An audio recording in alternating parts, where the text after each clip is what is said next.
Welcome, today I'm with Realme Smart 360 camera and I will show you how you can turn on or turn off this front indicator. So the first you have to be connected with the Realme Link application.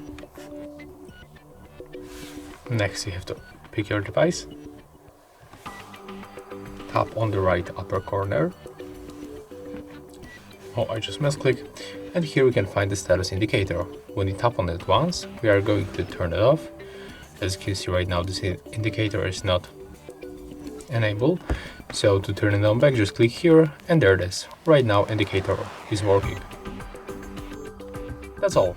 If you find this video helpful, remember to like, comment and subscribe.